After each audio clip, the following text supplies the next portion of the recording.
قیامت میں اللہ کے نبی صلی اللہ علیہ وسلم نے فرمایا قرب قیامت کی ایک علامت یہ ہے کہ لوگ زمین میں دھنسیں گے۔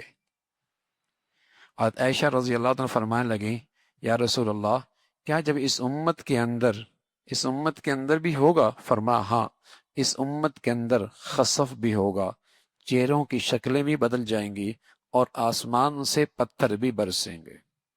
پہلی امتوں میں تو یہ تھا کہ پوری امت اس عذاب میں شریک تھی، لیکن اس امت میں پوری امت پہ نہیں ہوگا، انفرادی علاقے، محفلیں، بعض جگہیں، بعض مقامات زمین میں دھنس جائیں گے، شکلیں ان کی مسخ ہو جائیں گی اور آسمان سے پتھر ہوں گے۔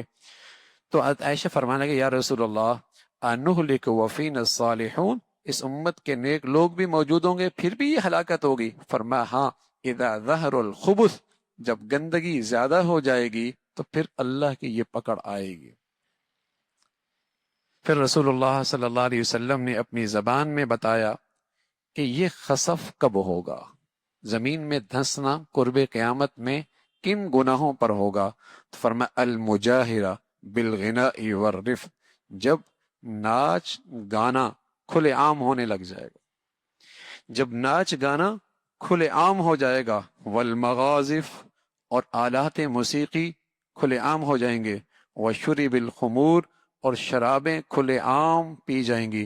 عمران ابن حسین فرمانے لگے رضی اللہ تعالیٰ عنہ، رسول اللہ صلی اللہ علیہ وسلم نے فرمایا فی هذه الامہ خسف ومسخ وقذف، اس امت کے اندر بھی زمین میں دھنسنا ہوگا، شکلوں کا مسخ ہونا ہوگا، آسمان سے پتھروں کا بارش ہوگی، لیکن کب یا رسول اللہ؟ مسلمانوں میں ہوگا۔ آپ نے فرمایا وَمَتَى ذَلِكَ، اس کے علاوہ کون، اور اس کے علاوہ کس پر؟ فرمایا جب یہ مسلمان اسلام کے نام لیوا، اذا ظہرت القینات والمغازف وشربت الخمور، گانے بجانے والیاں اور آلات موسیقی کی جب کثرت ہو جائے گی اور شرابیں پی جائیں گی، پھر اس امت کے اندر بھی زمین میں دھنسنا ہوگا۔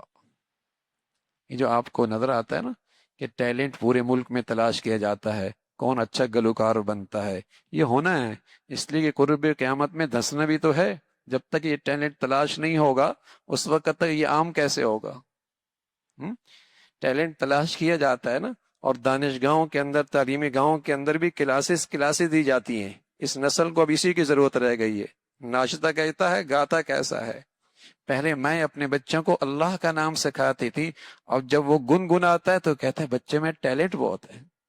جب وہ گنگناتا ہے اماں کے سامنے ناچتا، ٹیلنٹ بہت ہے۔ پہلی مائیں بسم اللہ پڑھاتی تھی، اللہ کا نام سکھایا کرتی تھی، اللہ کی بات سکھایا کرتی تھی، پوری کوشش ہوا کرتی تھی ماؤں کی کہ بچے کی زبان سے سب سے پہلے اللہ کا نام لے، اور اللہ کرے اس کی برکت سے آخری کلمہ بھی اللہ کا نام کا ہو، اور اللہ کے نبی کی بشارت ملے کہ سیدھا جنت میں چلا جائے۔ لیکن اب کیا ہے؟ مائیں بچوں کو جب سینے سے لگاتی، چھاتی سے لگاتی تو ان کی تربیت کرتی تھی، حسبی ربی جل اللہ ما فی قلبی غیر اللہ نور محمد صلی اللہ لا الہ الا اللہ لا الہ الا اللہ، دودھ پلا رہی ہوتی اور ان کے کانوں پہ ہاتھ رکھ کے انہیں یوں لوریاں دے رہی ہوتی، اور ان کے زبان سے یہ الفاظ ہوتے تھے تاکہ بچے کے دل کی دنیا میں یہ چیزیں نقش ہو جائیں، اور جب وہ زبان کھولے تو اللہ کا نام لے، زبان کھولے تو اللہ کا نام لے، اللہ کا نام لے۔ اور آج میرے عزیزو، ابھی اس کی 2.5 سال کی عمر نہیں ہے، 3 سال کی عمر میں آپ نے تعلیمی ادارے میں بھیج دیا، وہاں اسے موسیقی کی کلاس سکھائی جا رہی۔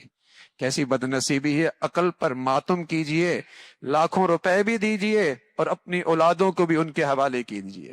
ہاں، لاکھوں روپے بھی دیجئے اور اپنی نسل کو، اپنی اولادوں کو بھی برباد کیجئے، پیسہ بھی دیجئے اور اس اولاد کو اپنے لیے وبال بھی بنائیے۔ کیا دولت تھی اولاد، جو مسلمانوں کے لیے صدقہ جاریہ تھی، اور بہترین زندگی کی صلاحیتیں اس کے اندر پیدا کرنے کا موقع تھا۔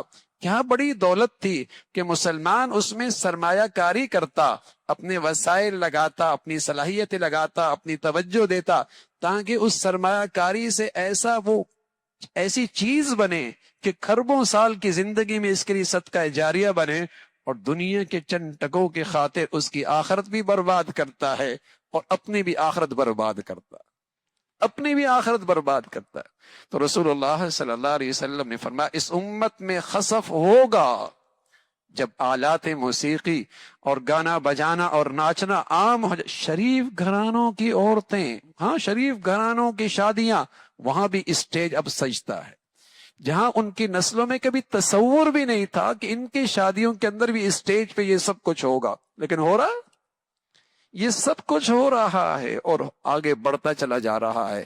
تو ہاں ہوگا، اس لیے کہ قبر قیامت میں زمین میں دھنسنا بھی تو ہے، مرنا بھی تو ہے، ہاں یہ قیامت کی شکل بھی پوری تو ہونی ہے۔ اللہ رب العزت ہمیں، ہماری نسلوں کو، ہماری اولادوں کو ان فتنوں سے اور ان گندگیوں سے ہمیشہ محفوظ فرمائے، اور اللہ اپنی ناراضگی سے، غضب سے ہمیشہ محفوظ فرمائے۔ اللہ عمل کی توفیق نصیب